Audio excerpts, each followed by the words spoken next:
Ladies and gentlemen, I want to summarize a piece of scripture from Esther 3 all the way up to 7. This story takes place where the Persians, they had taken over Babylon. And there was a queen who was a Jew named Esther, and the king was Ahasuerus, also known as Artaxerxes. And basically, an Agagite, which basically is a guy who is not a Persian, but he lived under Persian rule, named Haman. He was exalted. He was a prince.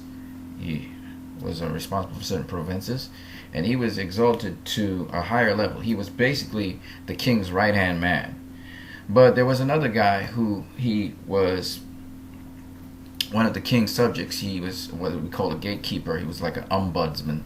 People would come to the king, and he would handle small issues, named Mordecai, who was also a Jew, who was actually a relative to Esther, the queen. And he would not bow to Haman after Haman was promoted. And so Haman was angry with him, and he was looking for ways to destroy him, to get rid of him. And he devised this law, which he carried to the king, finding out that Mordecai was a Jew, to annihilate all the Jews of the land. And the king signed this decree, so he was happy to get rid of Mordecai this way. Now, it just so happened Esther was a Jew. And so all the Jews of the land, when this decree was passed with the king's seal, which you can't reverse, when all of these Jews found out that, they went into sackcloth and ashes, including Mordecai. Esther found out Mordecai was in sackcloth and ashes, so she sent some clothes for him, and he refused the clothing. So she was wondering what was going on here. So she sent a message to him to find out what was going on, and he talked about the decree that Haman had done. In addition to this, Haman, he decided to come to his family. He had been promoted by the king with the good news, and he talked about how Mordecai had not bowed to him, and his family recommended getting also a gallows made for Mordecai, which is a place where you hang people. Okay, back in the day, you could hang someone. So he made this gallows for Mordecai. But at the same time, he got some other good news. And this good news happened because Mordecai talked to Esther and said, "You got to do something, Esther. If you don't do something, you're going to get killed too." Now, the problem with that was that Esther couldn't just go in. There was a law in the land where you couldn't just approach and go into the king without being announced. If the king didn't invite you to come into his presence, it was punishable by death. That was just a law there. And the only way was if the king held out his scepter to you. So Esther was like, I would surely die if I just go into the king unannounced.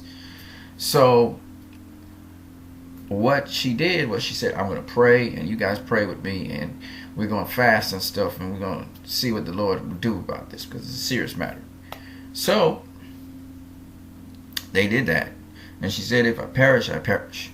And it so happened when she went into the presence of the king, he held out his scepter to her. Now this is against the law to go in against the king, so the scepter is like mercy. He held out that scepter to her, so she invited him and Haman to a banquet that she would hold for them. So Haman was invited. He was like, oh, so elated. He told his family. And then they went to the banquet, and she had them feast and dine and etc. And she said, well, if you can bear with me with this banquet, I'm going to have a second one, and I'll let you know, king, what it is my request is.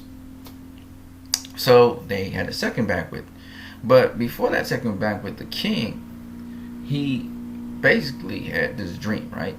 And in this dream, he was reminded of two people who were planning to kill him. And Mordecai had somehow managed to let him know that information so that he was able to stop that insurrection.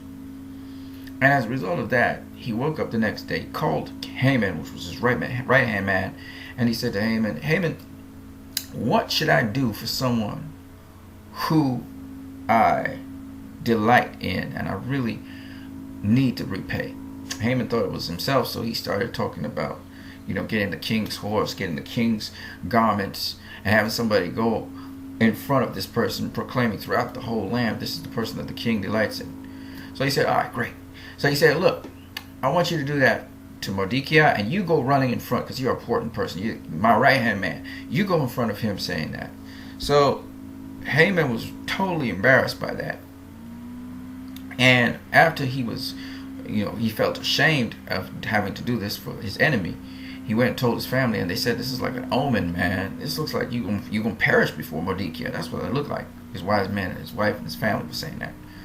When he went back to the banquet, which was that same day, to face Esther, Esther points him out as the wicked man that is planning to kill her and her people because she was a Jew. And Haman didn't know she was a Jew. So Haman was pleading for his life. The king was so angry, he just kind of walked away into a garden. And the dude jumped on the bed where Esther was. And when the king back, he just got even more angry because he was like, is this dude trying to make out with my queen or something? So he didn't even say nothing. They just came, blindfolded Haman, put a thing over his head, and pulled him out. And the king asked, what should I do with this man? And they said, well, he has a gallows there that he just made recently. Why don't you hang him on that? Not knowing that gallows was for Mordecai. And dude was hanged. Okay?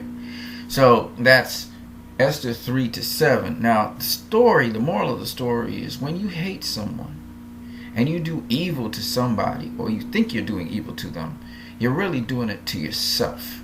That's one of the morals of the story. The second moral of the story is, in a no-win situation where if you do one thing, you could get destroyed. If you do another thing, you can get destroyed. Esther had to pick between sure death and possibility of death, because she was going to break the law. So it was still up to the king to give her mercy, and she chose the possibility of death. And the thing about it is, sometimes you're put into those situations where it's like it looked like there's a no-win situation, but God can help you through that no-win situation. Even when it's illegal to do what you're about to do, unlawful to do what you have to do, and you have to depend on the mercies of other people, God can still work that way out. So just remember that. God's ways are different to our ways. All right? And remember, when you're going to do something that effectively is good, and you're not going to kill nobody or nothing for that, just remember, go to God. Now, if you don't know who God is, just ask him. If you want him as part of your life, just ask him. You know what I'm saying? You want to know about Jesus? Same thing. You want him as part of your life? Just ask him. It's that simple. Let's get into the posters that I have here with Justice League. So, if you look at these posters here, this poster doesn't have Unite the League on it. And this was a poster that's actually edited by a gentleman named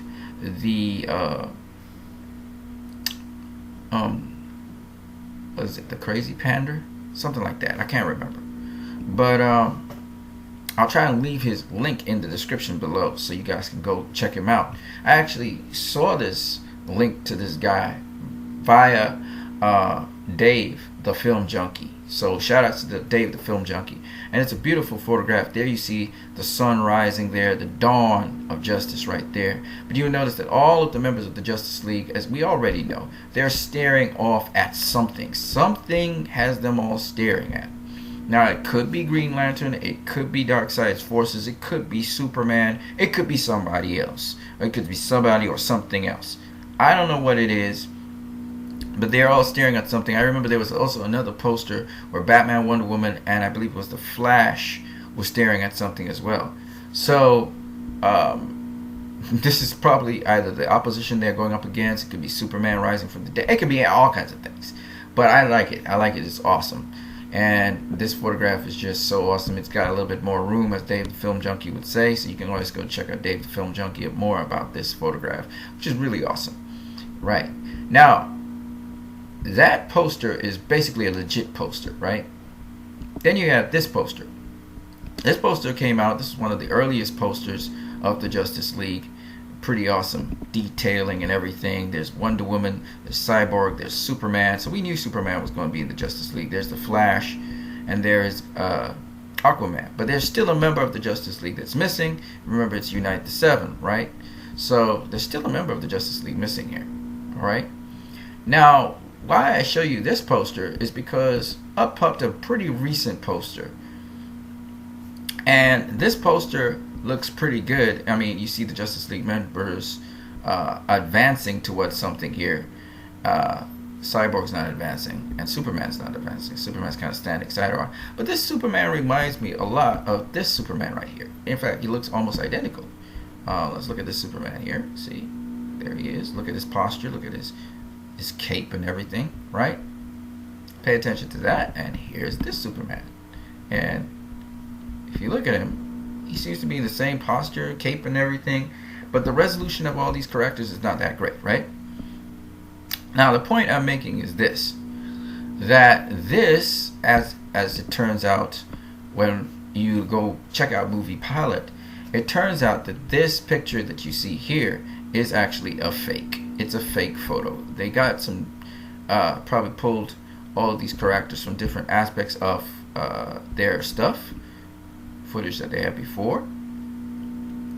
And it was put together, compiled, photoshopped. Okay? Now, if you go and check out Movie Pilot, they actually go into detail on why this is not Warner Brothers that put out this photo. It says here that it seems as though Superman was photoshopped into the actual image. So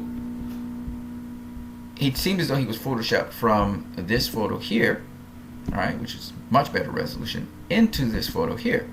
So the question that remains is, why such shoddy work? Well, we later find out that this is not a Warner Brothers image. Warner Brothers did not create the image that featured in the official Justice League website at all. In fact, this is not an official Justice League website either. Okay? This is actually put out, this is a banner that was put out by Rubies. It's a company that sells licensed DC costumes. So Rubies just was selling some DC costumes and they threw this stuff together. This new image was thrown up on the site to advertise the costumes that will be released to coincide with Justice League. So it wasn't really DC that did this particular poster. This was actually Rubies that did it, and they sell DC costumes, but they're not really affiliated with DC like that. Okay. So as a result of that, we found out that the page that the image was uploaded on is disappeared from the website. And the file itself is still hosted on the Ruby site, but the page is gone. And that's because Warner Brothers seemed to not agree with Rubies who posted it. And so that's what's really going on. Somebody who was, sweeping through, as we say, they are scanning through the internet, surfing, probably found this, and that made news, and it's popped up on some other person's website page. This also is not an official Justice League poster. All right, I thought it was pretty awesome though to see Superman flying here. This is a Man of Steel